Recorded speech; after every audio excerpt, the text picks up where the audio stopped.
नाम से पहले उनका काम बोलता है। बात समाज सेवा की हो, बात संगठन की हो, चुनावी रणनीति की हो या शासन की, उनका काम जो है वो अलग से बोलता है।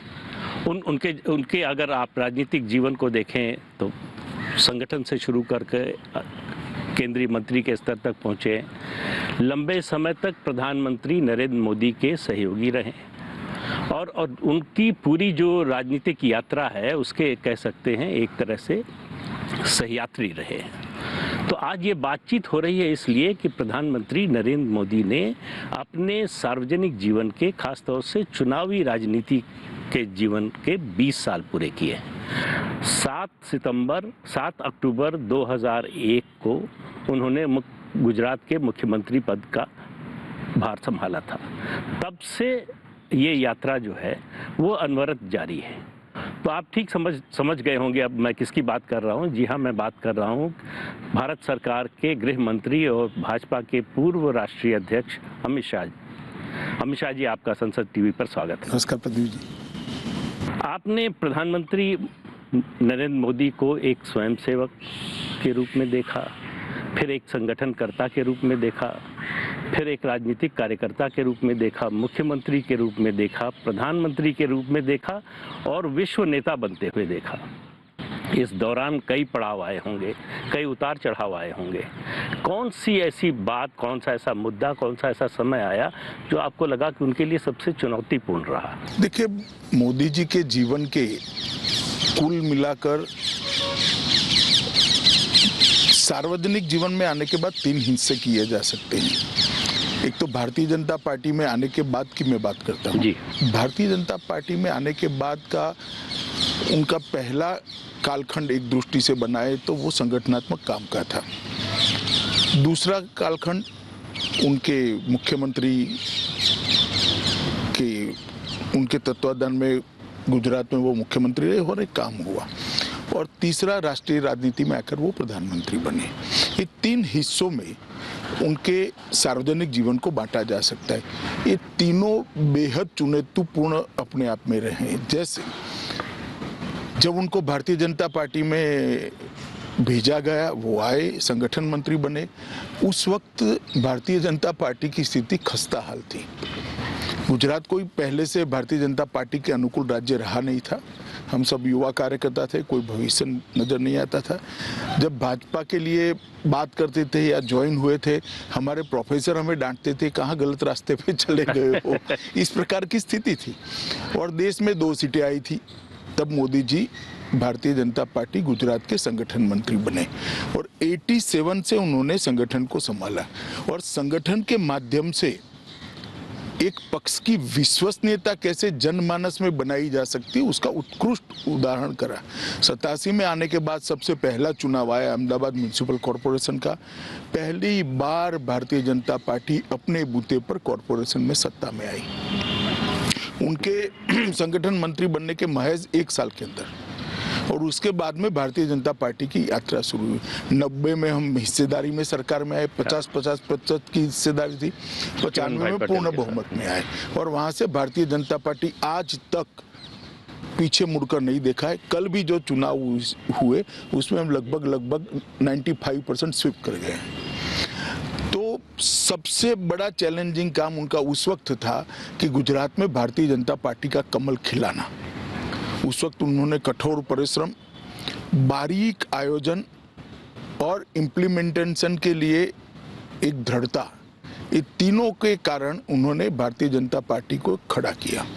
और एक मैं अभी भी मानता हूँ मल्टी पार्टी डेमोक्रेटिक सिस्टम में बहुत सारी पार्टियां है और होनी भी चाहिए।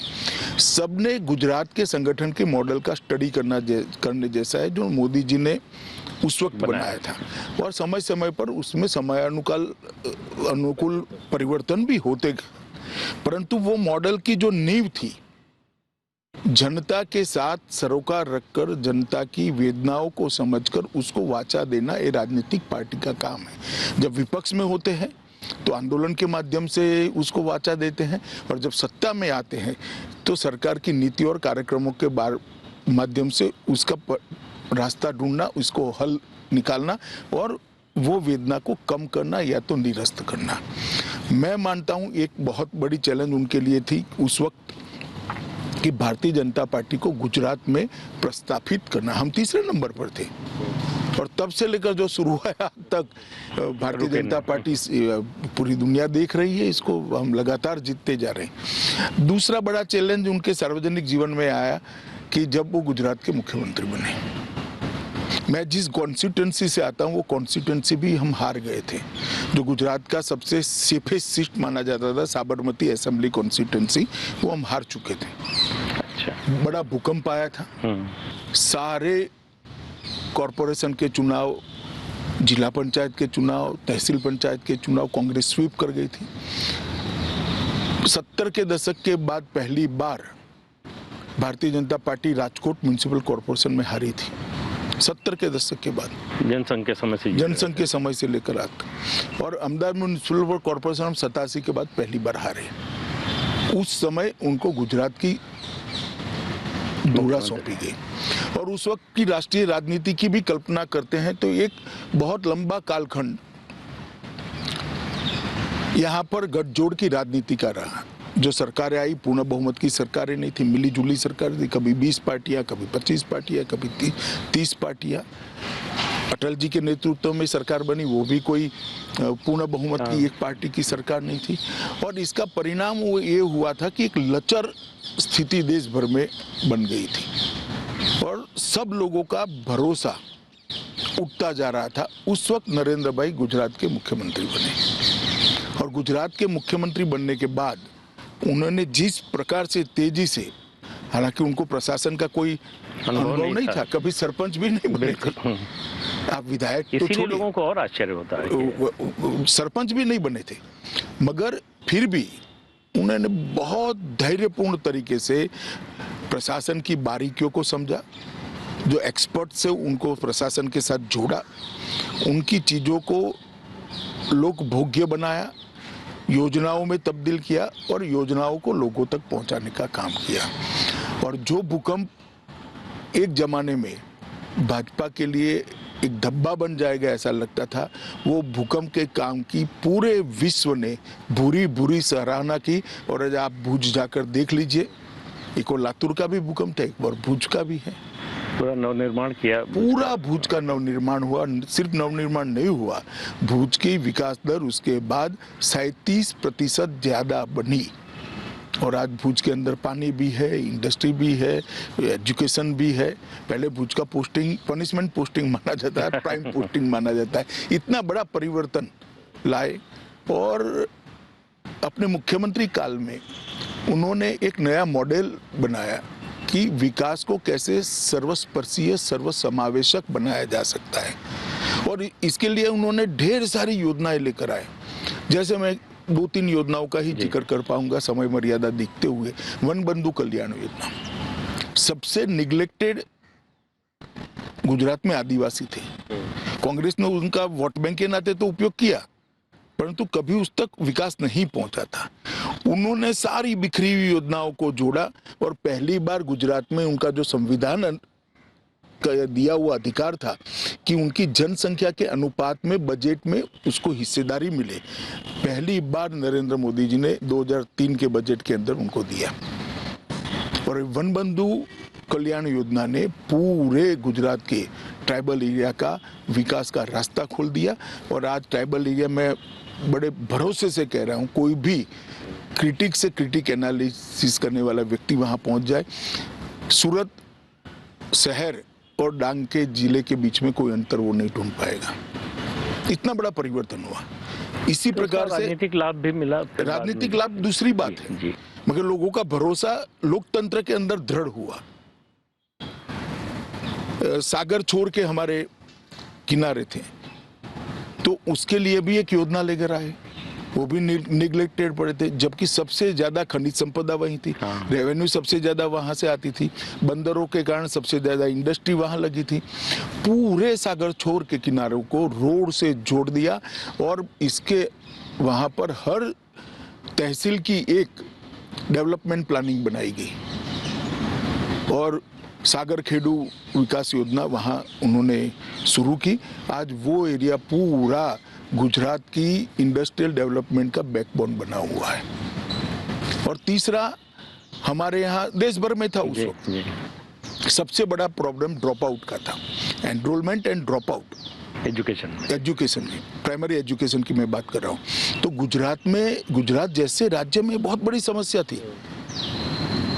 उन्होंने खुद कड़ी धूप के अंदर पटवारी से लेकर मुख्यमंत्री तक सब लोगों ने 5 दिन शुद्ध रूप से 5 दिन में 25 स्कूलों में जाना है और महोत्सव के रूप में बच्चों के एनरोलमेंट का कार्यक्रम शुरू कराया और हमारे एनरोलमेंट को 100% तक पहुंचाया। और उसके बाद वहाँ अभिभावकों की कमेटी बनवाई। स्केल और स्पीड का जो है उनका कॉन्सेप्ट वहीं से आया। वो शुरू से है, वो शुरू से है। संगठन में भी था, सरकार में भी था, गुजरात के मुख्यमंत्री थे तब भी था। और उन्होंने अभिभावकों की कमेटी बनाई, विशेषकर माताओं की कमेटी बनाई। कोई भी बच्चा स्कूल नहीं आता है तो इसकी चिंता होती थी, मास्टरों की जिम्मेदारी तय कर दी। और ये सारी चीज़ों के बाद प्राइमरी एजुकेशन में गुणवत्ता बढ़ाने के लिए भी गुणोत्सव कर एक कार्यक्रम लिया और इसके कारण परिणाम ये आया, एनरोलमेंट 67% था, वो 100% पहुंचा। ड्रॉप आउट रेशियो 37% था, वो पॉइंट समथिंग पहुंच गया, 1% से नीचे चला गया। अब इसका इवैल्यूएशन कोई करेगा तो मालूम पड़ेगा कि देश के विकास में, गुजरात के विकास में इसका कंट्रीब्यूशन क्या हो सकता है। एक अनपढ़ आदमी देश पर कितना बड़ा बोझ बनता है, ना जो अपने संविधान के दिए हुए अधिकारों को जानता है, ना संविधान ने हमसे जो अपेक्षा करी है वो दायित्व को जानता है, वो कैसे एक अच्छा नागरिक बन सकता है। इसके अंदर आमूलचूर परिवर्तन है। इसी प्रकार से शहरी विकास, ग्रामीण विकास, औद्योगिक नीति, वाइब्रेंट गुजरात का उन्होंने एक बहुत बड़ा एक्सपेरिमेंट करा। खावड़ा तक पानी भी उनके समय में ही पहुंचा। नर्मदा योजना को अंजाम तक पहुंचाने का काम किया। सोनी योजना लाकर गुजरात के अंदर लगभग टैंकर राज को समाप्त कर दिया। गुजरात ऐसा एक क्षेत्र था जहाँ टैंकरों की इंडस्ट्री चलती थी क्योंकि गांव में पानी नहीं होता था। आज फ्लो से पानी हर गांव में जाता है, पीने की पानी की कहीं किल्लत नहीं है। और दृढ़ता पूर्वक, कठोरता से नीति बनाकर जो काम किया, इसका परिणाम ये है कि गुजरात के कई जिले आज काली यादी से बाहर आ चुके हैं। 100 फुट भूगर्भ जल का लेवल ऊपर आया है। पूरे भारत में एक ही ऐसा क्षेत्र है जहाँ भूगर्भ जल में बढ़ोतरी हुई। तालाबों को बहुत डीप करने का काम किया गया, छोटे छोटे चेक डैम बनाए गए, नर्मदा का जो बाढ़ का पानी था उसको तालाबों में डाइवर्ट कर। इस प्रकार से ये दूसरी चैलेंज को उसने इतने अच्छे तरीके से लिया कि देश भर के अंदर जो मिली जुली सरकारों का एक युग था, वो युग में एक छवि बनी थी कि ये मल्टी पार्टी डेमोक्रेटिक सिस्टम शायद फेल तो नहीं कर जाएगी। गुजरात के नरेंद्र भाई के सफल मुख्यमंत्री काल के दौरान न केवल गुजरात, देश भर में एक आशा का किरण जागृत हुआ कि मल्टी पार्टी डेमोक्रेटिक सिस्टम में कोई दोष नहीं है, ये सफल हो सकती है, ये डिलीवर कर सकती है, अंतिम व्यक्ति तक जा सकती है। और वेलफेयर स्टेट की जो कल्पना, कल्याण राज्य की कल्पना, मैं पश्चिम की कल्पना की नहीं बात नहीं करता, अपने संविधान निर्माताओं ने जो कल्पना करी थी वो साकार हो सकती है। तो ये दूसरी चैलेंज थी। और तीसरी चैलेंज जब वो भारत के प्रधानमंत्री बने तब आए। आप जानते ही हो, मैं डॉक्टर मनमोहन सिंह जी की सरकार के लिए कोई टिप्पणी करना नहीं चाहता, ये कोई राजनीतिक मौका भी नहीं है, परंतु हर क्षेत्र के अंदर देश नीचे नीचे नीचे जा 12 लाख करोड़ के घपले, घोटाले, भ्रष्टाचार सरफेस पर आ चुके थे। सार्वजनिक जीवन पर श्रद्धा पाताल के अंदर पहुंच गई थी। दुनिया भर में देश का कोई सम्मान नहीं था। हमारी आंतरिक और बाहरी सुरक्षा बिल्कुल लचर हो पड़ी थी। पॉलिसी पैरालिसिस हो चुका था। नीतिगत फैसले महीनों तक सरकार की आंतरिक उलझनों में उलझते रहते थे। एक मंत्री महोदय ऐसे थे पूरे 5 साल कैबिनेट में ही नहीं आए। कई सारी ऐसी चीजें थी जो सवाल करती थी कि कैसे चल सकता है। ऐसे माहौल में मोदी जी ने देश के प्रधानमंत्री का चैलेंज उनके सर पर आया और आज हम देख सकते हैं कि 7 साल के अंदर सारी व्यवस्थाएं अपनी अपनी जगह से। हाँ, समस्याएं आती है, आएगी भी, भविष्य में भी आएगी, मगर समस्या को एड्रेस किया जाता है, तत्काल एड्रेस किया जाता है, उसका समाधान निकालने का प्रयास किया है और संवेदनशीलता के साथ उसको आगे बढ़ाया जाता है। और इसके कारण एक दृढ़ राजनीतिक इच्छा शक्ति के कारण देश की सुरक्षा व्यवस्था भी चौक चौबंद हुई। कभी कोई कल्पना नहीं कर सकता था कि भारत एयर स्ट्राइक करेगा या सर्जिकल स्ट्राइक करेगा। ये तो अमेरिका के लिए रिजर्व चीज हाँ, थी, कि वही कर सकते हैं। वही कर सकते हैं। आज इसके कारण भारत के युवा का हौसला हुआ है, हम भी कर सकते हैं। कभी ये नहीं हो सकता था कि कोई प्रधानमंत्री कहेगा कि $5 ट्रिलियन की इकोनॉमी बनने का साहस भारत में है और हम पहुंच सकते हैं। ढेर सारे स्टार्टअप आए, लोग लगे, मुझे विश्वास है $5 ट्रिलियन की इकोनॉमी मोदी जी के नेतृत्व में बन ही जाएगी।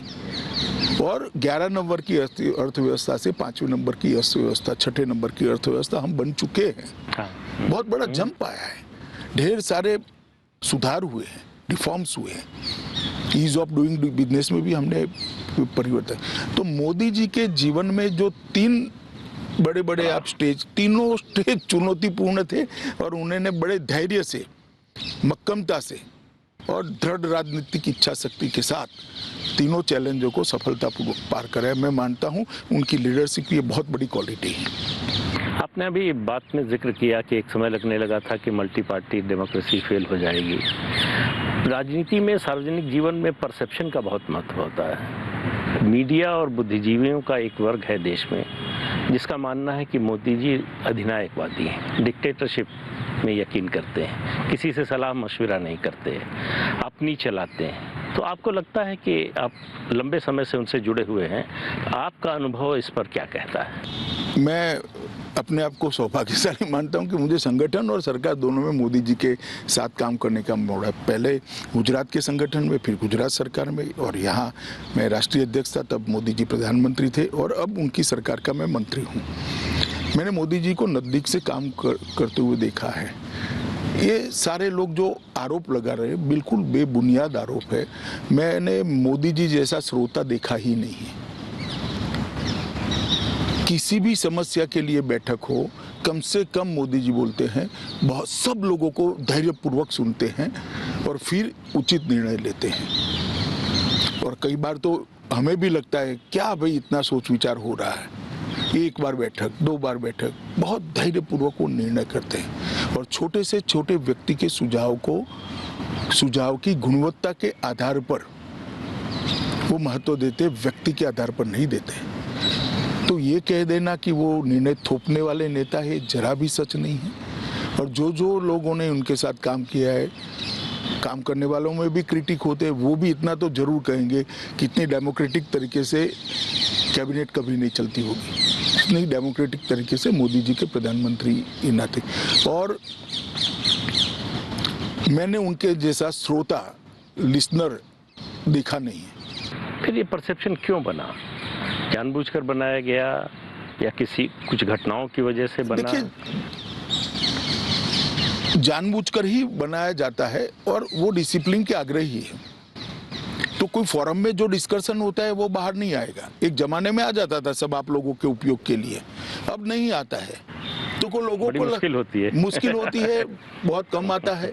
तो लोगों को लगता है फैसला मोदी जी ने ले लिया। लोगों को मालूम नहीं है कि, जनता को भी मालूम नहीं है, जर्नलिस्टों को भी मालूम नहीं है कि ये सामूहिक चिंतन का परिपाक है। निर्णय तो ऑफकोर्स वो ही करेंगे क्योंकि वो प्रधानमंत्री है और उनको ही करना चाहिए।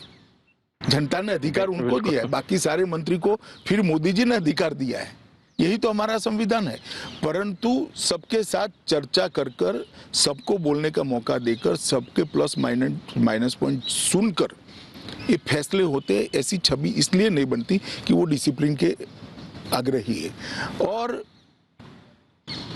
कुछ लोग जो बड़ा दुर्भाग्यपूर्ण है, जो मैं बोलने जा रहा हूं, कुछ लोग जो हमारे वैचारिक विरोधी हैं, वो सत्य कुछ भी हो, सत्य को तोड़ मरोड़ कर लोगों के सामने कैसा रखना, वो भी प्रयास हम तो देख ही रहे हैं, आप भी शायद देखते होंगे। और इसके कारण छवि को आहत करने का भी एक सुनियोजित प्रयास हुआ है। ऐसा कहते हैं कि राजनीति में जोखिम लेने से नेता बचते हैं, क्योंकि एक अनिश्चितता उससे पैदा होती है कि ये जोखिम लिया, इसका क्या नतीजा होगा, हमारे ऊपर क्या असर पड़ेगा। लेकिन मोदी जी के बारे में देखा जाता है कि जैसे वो मतलब जिद करके जोखिम लेते हैं। आप नोटबंदी का फैसला देखिए, 3 तलाक, अनुच्छेद 370।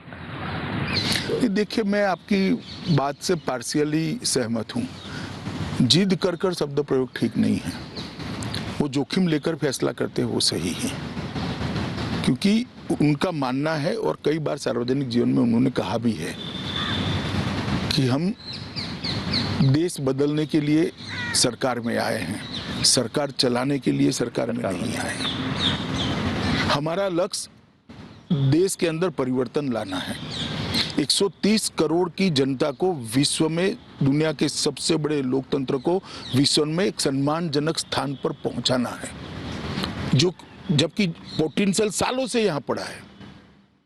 हमारा युवा धन पश्चिम और अमेरिका की ओर न जाता अगर ये फैसले सालों पहले हो गए होते तो,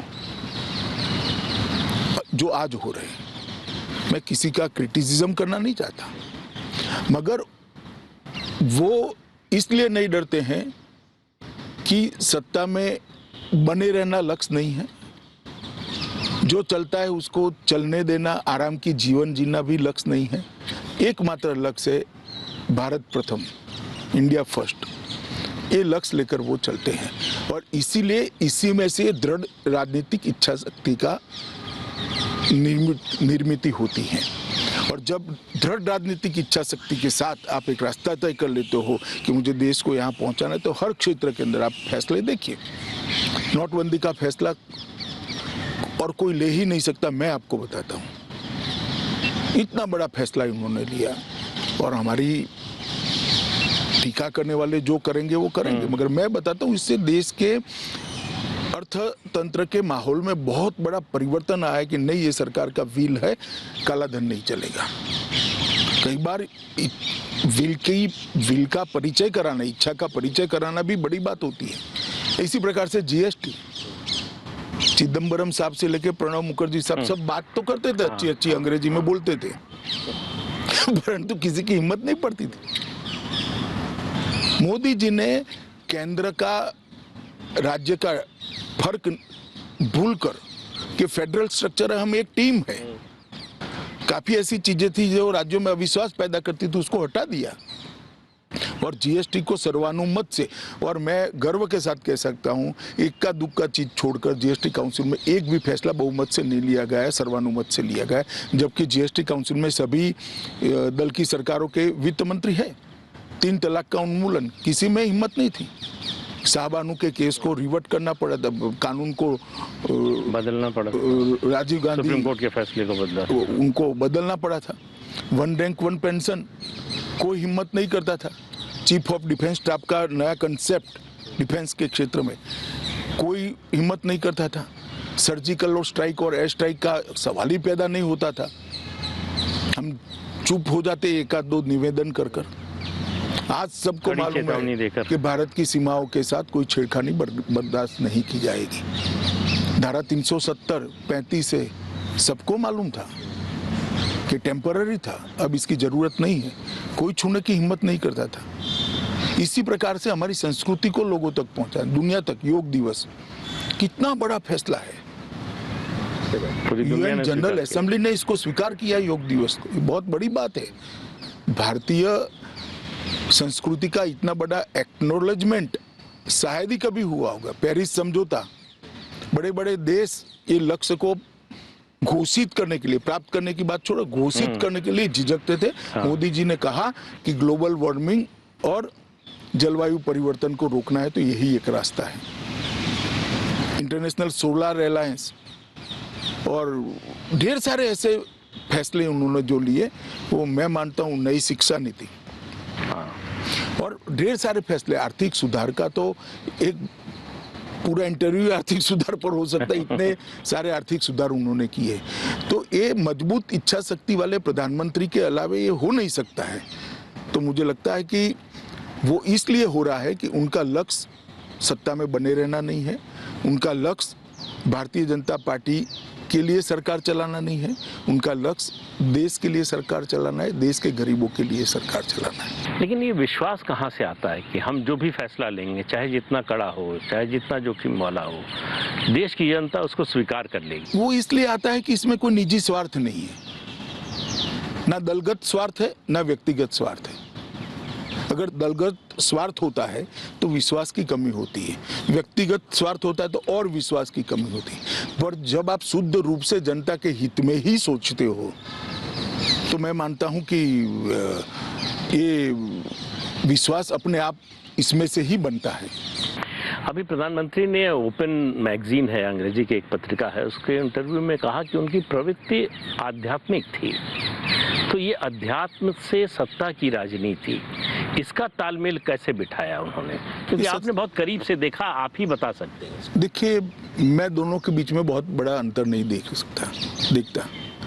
अध्यात्म के दो रास्ते हैं, एक आत्मा का कल्याण करना और दूसरा जनता समर्थ के कल्याण के लिए पुरुषार्थ करना। अध्यात्म के रास्ते पर जाने वाले भी वही करते हैं। मोदी जी भी आज वही कर रहे हैं। आप देखिए, देश के 60 करोड़ गरीबों को कई सारे वादे किए गए, मगर 70 साल तक उनके जीवन में गुणात्मक परिवर्तन कभी नहीं आया था। गरीब कल्याण की बातें सबने की, गरीबी हटाओ की बातें के नारे भी लगे, मगर हुआ कभी नहीं था। आज मैं इतना कह सकता हूँ, 11 करोड़ गरीबों के घर से धुआं गायब है। गैस का सिलेंडर वो गरीब महिला के घर में पहुंच गया है। लगभग 11 करोड़ शौचालय इस देश में बन चुके हैं, जिसमें से 9 करोड़ से ज्यादा उपयोग में है। तो वो 9 करोड़ परिवारों की महिलाएं आज शर्मसार नहीं हैं, सम्मान के साथ जीवन जी रही हैं। उनको भी होता है कि इस देश में मेरी हिस्सेदारी है, मेरी कोई चिंता कर रहा है। हर घर में नल का पानी पहुंचाने का काम हम शुरू करें। 8 करोड़ घरों में पानी पहुंचा, लगभग 2 करोड़ घरों में पहुंचने का काम हो गया। तो बहुत बड़ी बात है। 18,000 गांव, जब प्रधानमंत्री नरेंद्र मोदी ने शपथ ली तब वहां बिजली का खंभा तक नहीं था। 18,000 गांव आज़ादी के 70 साल के बाद बिजली से अछूते थे, और घर तो करोड़ों घर। आज वो 18 के 18,000 गाँव में बिजली पहुंच गई है, और इसके साथ 4 करोड़ घरों में घर में बिजली पहुंचाने का काम नरेंद्र मोदी जी की भारतीय जनता पार्टी की सरकार ने समाप्त कर दिया। लगभग 11 करोड़ किसानों को सालाना 6,000 रुपया मिल रहा है, और 1.5 लाख करोड़ रुपया एक साल के अंदर किसानों को पहुंचे। 1.5 लाख करोड़ रुपया।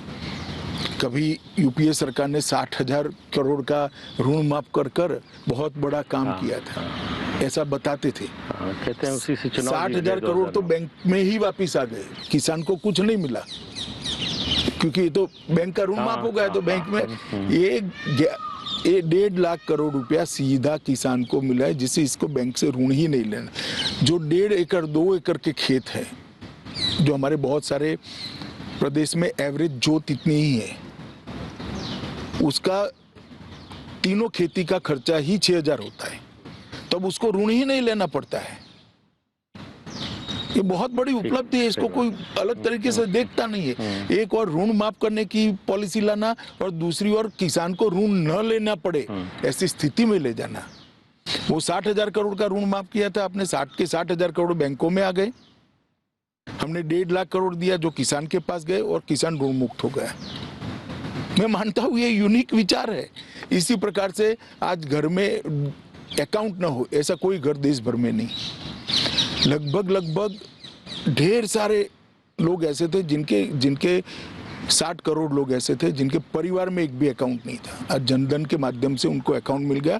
डीबीटी डायरेक्ट जाता है, कोई बिचौलिया नहीं है, कोई इनका पैसा खाता नहीं है। चाहे वृद्ध का पेंशन हो, वृद्धावस्था का पेंशन हो, चाहे विधवा का हो, चाहे बच्ची का वजीफा हो, सीधा पहुंच रहा है।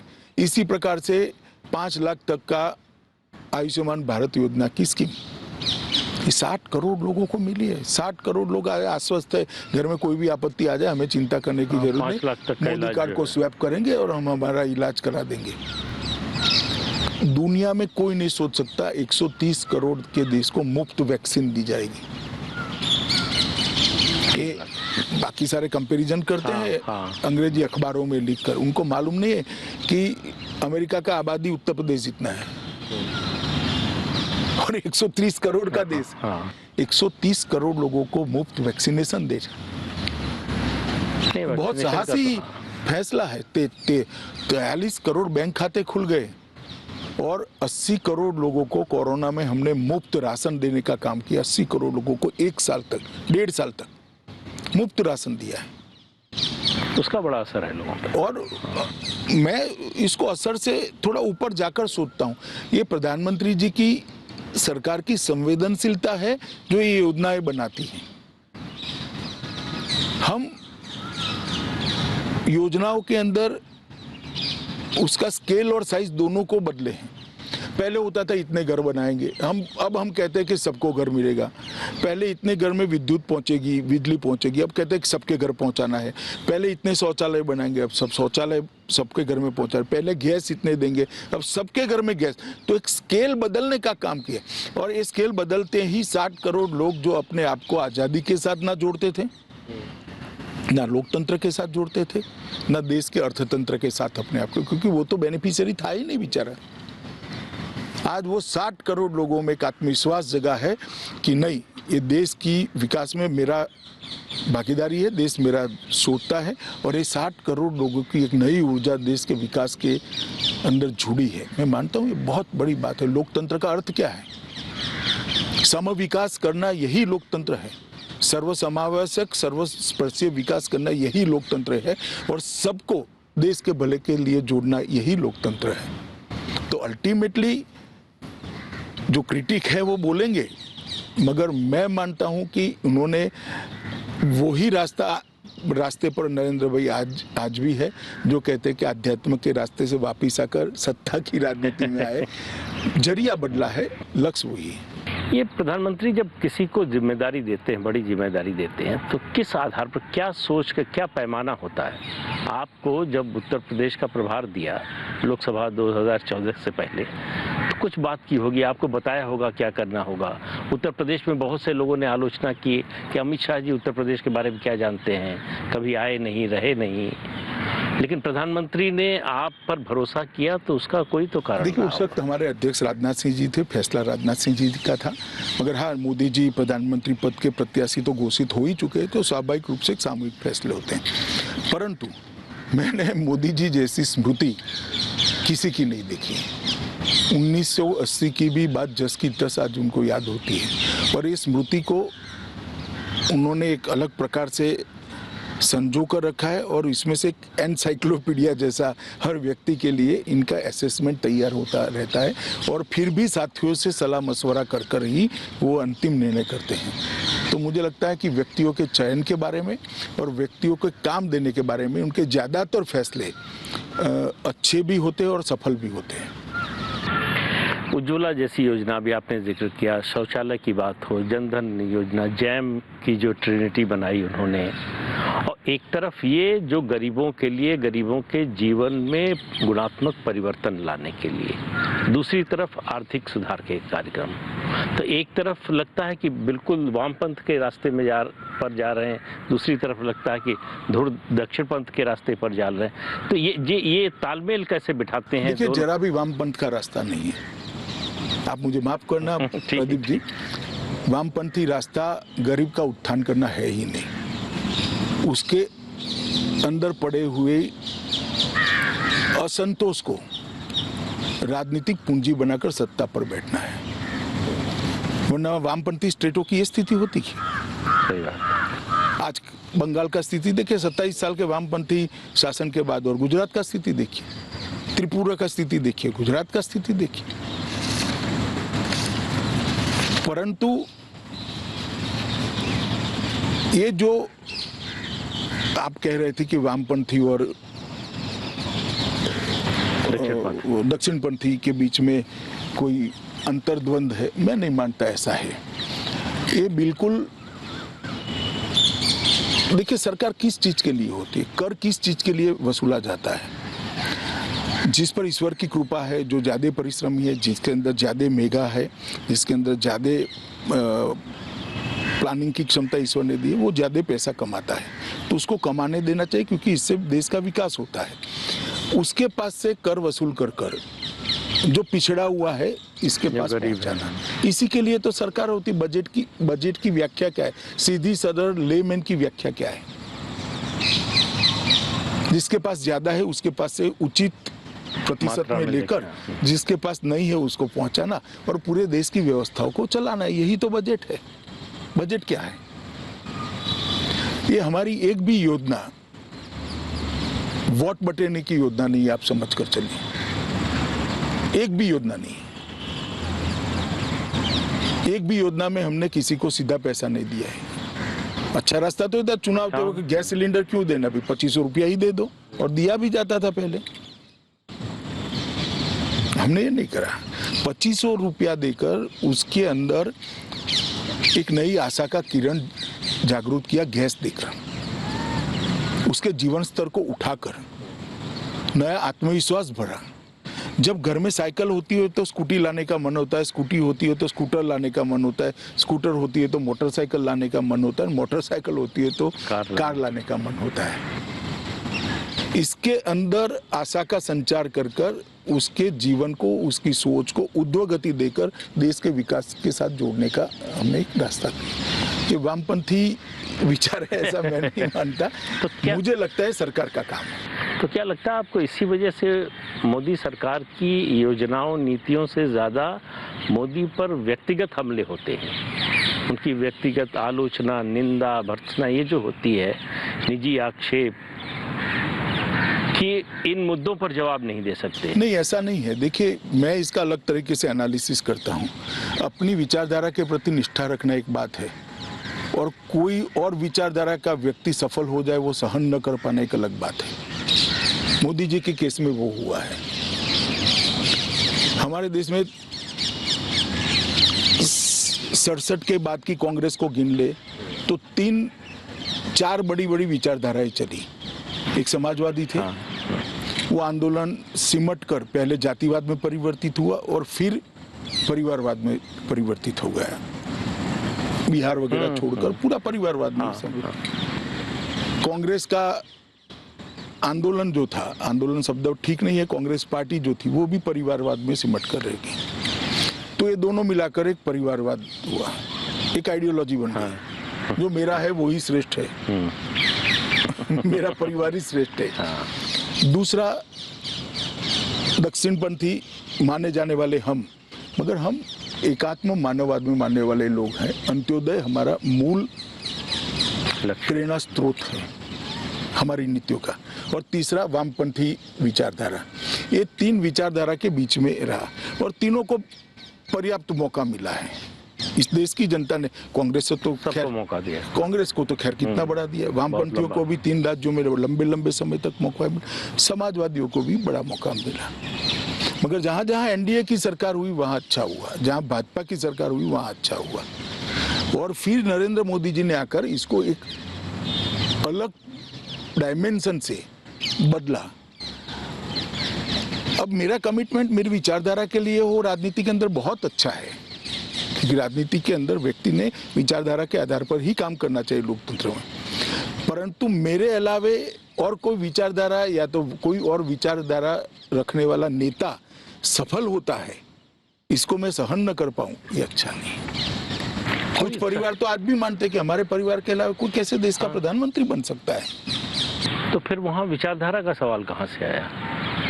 तो नहीं, वो परिवारवादी विचारधारा है, वो एक आइडियोलॉजी बन चुकी है। देखिए, चाणक्य ने एक सूत्र दिया था कि ज्येष्ठ होता है वो श्रेष्ठ नहीं होता है, श्रेष्ठ होता है वो ज्येष्ठ होता है। इन्होंने किया कि मैं ही श्रेष्ठ हूँ, हमारे अलावे किसी को शासन करने का अधिकार नहीं है। जब मैं एसपीजी का कानून लेकर आया तो भाई गांधी परिवार को क्यों हटा रहे हो, भी क्यों रखे, मेरा सवाल अलग है। ये कानून कोई गांधी परिवार के लिए नहीं है, देश के प्रधानमंत्री के लिए। आप बनो प्रधानमंत्री, चुन कर आओ, ऑटोमेटिकली आपको सुविधा मिलेगी। नहीं बनोगे तो छोड़ देंगे। कल को मेरी सरकार नहीं है तो मुझे भी आम आदमी की तरह जीना चाहिए। और हम रहे सालों तक ऑपोजिशन में, हमने कभी ये सवाल नहीं उठाए। मगर ये जो मानसिकता है, इसी प्रकार से वामपंथी मित्रों की भी मानसिकता है कि ये कैसे सफल हो गए। इसके कारण व्यक्तिगत हमले होते हैं। मेरा तो राजनीति में मानना है, मैं इन सभी मित्रों को कहना चाहता हूं कि आप हमारी नीतिगत शिकायत जरूर करिए, जरूर करिए। हमारी सरकार में करप्शन है तो उसको उजागर करिए, हमारी कोई फेलियर हो तो जनता के सामने लेकर जाइए। मगर ऐसा लिख देना कि मोदी जी नहीं रहते हैं तो ये प्रधानमंत्री बन जाएगा, इस प्रकार की बातें करना मैं नहीं मानता। इस प्रकार की गतिविधियों से राजनीति का स्तर बहुत नीचे ले जा रहे हैं, जो दुखद है। पिछले दिनों आपने एक लेख में मोदी जी को सबसे बड़ा रिफॉर्मर या बहुत बड़ा रिफॉर्मर बताया, तो ये किस आधार पर, किन बातों के आधार पर, कामों के आधार पर ये कहा? देखिए, इन्होंने देश की ढेर सारी समस्याओं को मूलभूत सोच से विपरीत होकर, मतलब पारंपरिक सोच से विपरीत होकर देखा और इसका समाधान किया है। यही तो रिफॉर्म है। जैसे गरीबी उन्मूलन मैंने करा, इसी प्रकार से आर्थिक सुधारों में कोई समझता ही नहीं था कि भाई ईज ऑफ डूइंग बिजनेस के बगैर ये देश उत्पादन का केंद्र बन ही नहीं सकता। इस देश के 60 करोड़ लोग अगर देश की अर्थव्यवस्था से नहीं जुड़े, बैंक अकाउंट ही नहीं है, तो इस देश की 100% ऊर्जा का उपयोग हो ही नहीं सकता। तो इसके लिए इन्होंने रिफॉर्म करे और ढेर सारे रिफॉर्म करे। मैं सिर्फ रक्षा और आंतरिक सुरक्षा के बारे में बताता हूँ। 370, फिर CAA, इसके बाद उत्तर पूर्व के अंदर आतंकवाद को खत्म करने के लिए ढेर सारे समझौते, ब्रू पुनर्वसन, कार्बी आंगलोंग समझौता, शांति बोडो समझौता, नक्सलवाद पर नकेल कसने के लिए एक मल्टी डायमेंशनल रणनीति का इम्प्लीमेंटेशन करना।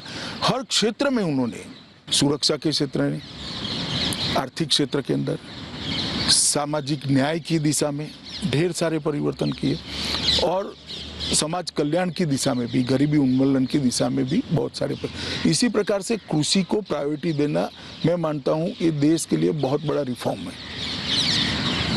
मैं आर्थिक रिफॉर्म की पूरी, ये 3 कृषि कानून उसी का हिस्सा, इसी का हिस्सा है। और इसके अलावा भी बजट में बढ़ोतरी आप देख लीजिए, कितनी बड़ी बजट में बढ़ोतरी कृषि के बजट में हुई है और ढेर सारे परिवर्तन करे। और मैं मानता हूं आर्थिक सुधारों को मैं इसलिए बताना नहीं चाहता कि बहुत बड़ी सूची है उसमें, बैंकिंग से लेकर FDI पॉलिसी से लेकर GST से लेकर, लेकिन मेरा अगला सवाल इसी पर है। कॉर्पोरेट टैक्स को घटाने से लेकर इंश्योरेंस, डिफेंस, FDI का परिवर्तन कर ऑर्डिनेंस फैक्ट्री बोर्ड को उसका कॉर्पोरेटाइजेशन कर और सहकारिता मंत्रालय के गठन तक ढेर सारे, नोटबंदी ले लीजिए, GST ले लीजिए। आज आपको अगर रिफंड लेना है तो कोई इनकम टैक्स ऑफिस में या कोई लॉयर की जगह आपके अकाउंट में वो आ जाएगा भी। आज आपका इनकम टैक्स असेसमेंट कहाँ गया है आपको भी मालूम नहीं। आपका कोई लॉयर CA आपसे अब कह नहीं सकता इसको मैनेज करना है, लाइए इतने रुपये, वो ऑटोमेटिक होकर आप पर ही मिल आ जाएगा और आपका असेसमेंट हो जाएगा। इस प्रकार की ढेर सारी व्यवस्था है। कंपनी रजिस्टर करनी है तो कहीं जाने की जरूरत नहीं, ऑनलाइन ही कंपनी अब रजिस्टर हो जाती है। आप एक नाम डालोगे तो 3 दिन में जवाब आएगा कि नाम तो ऑलरेडी रजिस्टर है, दूसरा नाम लाइए। जिसके लिए पहले क्यूमुलेटिव इफेक्ट से देखे तो अरबों खरबों रुपया घूस लिया जाता था, छोटी छोटी होती थी, मगर उसकी क्यूमुलेटिव इफेक्ट अर्थतंत्र पर काले धन के अर्जन में बहुत बड़ी होती थी। ढेर सारे रिफॉर्म किए हैं उन्होंने। मेरा अगला सवाल इसी रिफॉर्म को लेकर ये जो 2 कंसेप्ट है, आत्मनिर्भर भारत और मेक इन इंडिया, इसके लिए PLI स्कीम लाना, कस्टम ड्यूटी को ऊपर नीचे करके भारत के अंदर उत्पादन के लिए माहौल बनाना, विश्व की स्पर्धा में खड़े रहने के लिए गुणवत्ता को अच्छी करने के लिए सरकारी योजनाएं बनाना, किन किन चीज़ों में हम दुनिया के बाजार में अच्छे से जा सकते हैं उसको आइडेंटिफाई करके उसके लिए special package, special area identification, इस प्रकार की आज ही निर्णय करा है। एप्रल पार्क का, टेक्सटाइल पार्क का, बहुत बड़े टेक्सटाइल पार्क आज कैबिनेट में निर्णय हुआ है। इस प्रकार से इससे हमारा कृषि भी बढ़ेगा, रोजगारी भी मिलेगी और एक्सपोर्ट भी बढ़ने वाला है। ढेर सारे रिफॉर्म मोदी जी ने किए हैं। एक लेख में अपने आपने इसका भी जिक्र किया था कि 60 साल में जितने आर्थिक सुधार के कार्यक्रम हुए उससे ज्यादा 6 साल में मोदी ये 6 साल में मोदी जी ने करे, वो सही बात है आपकी। और इसीलिए अर्थव्यवस्था में 11वें पायदान से हम 6ठे पायदान पर पहुंचे, 5वें पायदान पर पहुंचे, 5-6 में ऊपर नीचे होता रहता है। 1,17,000 करोड़ का जीएसटी और डायरेक्ट टैक्स में इतनी बढ़ोतरी, टैक्स देने वाले करदाताओं में बढ़ोतरी, हर पैमाने से देखिए। और मुझे भरोसा है कि ये जो सुधार की है, चाहे एनसीएलटी का कानून हो, चाहे बैंक के स्ट्रिक्ट नॉर्म्स बनाने की बात हो, चाहे ब्याज दर में कमी करने की, हर चीज का परिणाम अब मिलने लगा है। कोरोना का गतिरोध अगर ना आया होता तो आज हम बहुत अच्छी जगह, मगर ये तो पूरी दुनिया के लिए है और हम सबसे पहले कोरोना के गतिरोध से उभरने वाला अर्थतंत्र है। आज हम प्री कोरोना स्टेज में ऑलमोस्ट पहुंच चुके हैं। ये 50-55 साल तक कांग्रेस का जो शासन रहा उसमें एक बहुत बड़ा योगदान उनका जो वोटर रहा वो समाज का वंचित वर्ग रहा। कांग्रेस को वो अपनी पार्टी मानता था। पिछले 7 साल में आप लोगों ने उसको बदल दिया। आज मोदी जी ने भाजपा को वंचित वर्ग की पार्टी के रूप में उसकी पहचान बना दी है। तो ये जो परिवर्तन हुआ, ये जो सामाजिक समीकरण बनाया आपने, सोशल इंजीनियरिंग कहे या जो भी नाम देना चाहें, इसकी योजना कब से थी उनके मन में? ये जब प्रधानमंत्री पद के उम्मीदवार बने उसके बाद से शुरू हुआ प्रोजेक्ट या उससे पहले से? नहीं, ये तो उन्होंने गुजरात में राज्य के स्तर पर, राज्य की रिक्वायरमेंट के आधार पर और वहाँ की परिस्थितियों के अनुकूल ये सारे एक्सपेरिमेंट गुजरात में करे ही थे। मैं आपको एक बात बताना चाहता हूँ कि लगभग 54 मंत्रालयों की अलग अलग योजना है जो जनता के लिए है, गरीबों के लिए, वंचितों के लिए, पिछड़ों के, दलितों के, आदिवासियों के लिए। 54 मंत्रालयों की। आज 43 करोड़ बैंक खाते में वो सारी योजना डीबीटी के माध्यम से एक भी बिचौलिए के मगर सीधा 5 तारीख को उसको चेक मिल जाता है। आप मुझे बताइए इससे बड़ा भला उसका गरीब का क्या हो सकता है? तो बुढ़िया को 600 रुपया लेने के लिए कोई उससे 50 रुपया छीन जाता था। बच्चे के वजीफे से 10% कोई काट लेता था। आज ये सारी चीजें खत्म हो गई और ये सब करने के बाद भी कॉर्पोरेट टैक्स घटाकर यहाँ इन्वेस्टमेंट का माहौल बनाया है। हम 17% पर ले आए। ये सब करने के बाद भी राहुल गांधी जी को बोलने के लिए तो ठीक है, एक बार आपको साक्षात्कार का मौका मिले तो इतना जरूर पूछना भैया कि आपके शासन था तब इसमें से क्या क्या कर पाए थे। आप तो 10 साल तो रहे, उस वक्त आप सांसद भी थे और आपकी माताजी पार्टी अध्यक्षा थी, मनमोहन सिंह जी प्रधानमंत्री थे, तो क्या क्या कर पाए थे। एक बार जब आप साक्षात्कार वैसे देते नहीं है वो साक्षात्कार, अगर दिए तो जरूर पूछिएगा। ये गुजरात से दिल्ली तक के सफर में कोई ऐसा मोड़, कोई ऐसा मौका आया जब ये लगा कि ऐसा करेंगे तो सत्ता से बाहर हो सकते, बाहर हो जाएंगे तो फिर काम कैसे करेंगे? क्योंकि ये सब आपने जो योजनाएं गिनाई, सरकार की उपलब्धियां गिनाई, ये तभी संभव है जब आप सत्ता में हो। ये जो है जनतांत्रिक राजनीति की या चुनावी राजनीति की एक सच्चाई है। देखिए, मैं ऐसा नहीं मानता विपक्ष में रिकवरी जनता का काम तो किया ही जा सकता है। हाँ, मगर इतना जरूर है कि यहाँ आप फैसले कर परिवर्तन कर सकते हैं। वहाँ फैसलों के अंदर के जो छिद्र होते हैं उसको उजागर करने का काम करते हो। तो सिस्टम सुधार के लिए, तो सिस्टमेटिक सुधार के लिए तो आप काम कर ही सकते हो, परंतु हमने कभी ऐसा नहीं सोचा कि ये करने से हम जीतेंगे या नहीं जीतेंगे। ना मोदी जी की पॉलिसी का हिस्सा, पॉलिसी बनाते वक्त ना ये सोच रहती है। किसी पॉलिसी बनाते वक्त ऐसा हुआ हो, पॉलिसी बनाते वक्त एक ही सोच होती है कि ये अच्छे परिणाम देगी या नहीं देगी और जो लाभार्थी है उसका कल्याण होगा या नहीं होगा। कई बार ऐसा होता है कि भाई जनता में पहले रिएक्शन आता है और उसका कई बार राजनीतिक खामियाजा भी भुगतना पड़ता है, मगर हम राजनीति में राजनीतिक पार्टी को जिताने के लिए नहीं है, हम राजनीति में देश को आगे बढ़ाने के लिए है, देश की समस्याओं का परमानेंट सॉल्यूशन लाने के लिए है। देश को सम्मानजनक जगह विश्व में दिलाने के लिए, देश को सुरक्षित करने के लिए, पूरे देश को शिक्षित करने के लिए और देश की संस्कृति को पूरे विश्व के अंदर उचित स्थान मिले, इसके लिए हम राजनीति के अंदर हैं। तो स्वाभाविक रूप से हम राजनीति में तो चुनाव तो जीतना चाहते ही है, प्रयास भी करते हैं, यत्न भी करते हैं उसके लिए, परंतु लक्ष्य वो नहीं है। प्रधानमंत्री नरेंद्र मोदी मेरी समझ से देश के अकेले नेता हैं जिनके खिलाफ 20 साल से लगातार अभियान चल रहा है और जो अभियान चलाने वाले हैं वो थक नहीं रहे। उनकी कोशिश जारी है। कभी इससे विचलित होते हैं, कभी उनको लगता है कि नहीं ध्यान देना चाहिए, जरा भी नहीं होता है। हर विरोध के साथ मोदी जी और मजबूत होते हैं और वो मोदी जी का हौसला बढ़ता है, क्योंकि जनता का आशीर्वाद उनके पास है, जनता का समर्थन उनके साथ है और जनता चट्टान की तरह नरेंद्र मोदी जी के साथ खड़ी है। और लोकतंत्र में इससे बड़ी उपलब्धि क्या हो सकती है कि पूरे देश की जनता, एक आदमी कटु फैसले लेते हैं, कड़े फैसले लेता है। कई बार तो जनता के लिए भी कड़े फैसले होते हैं।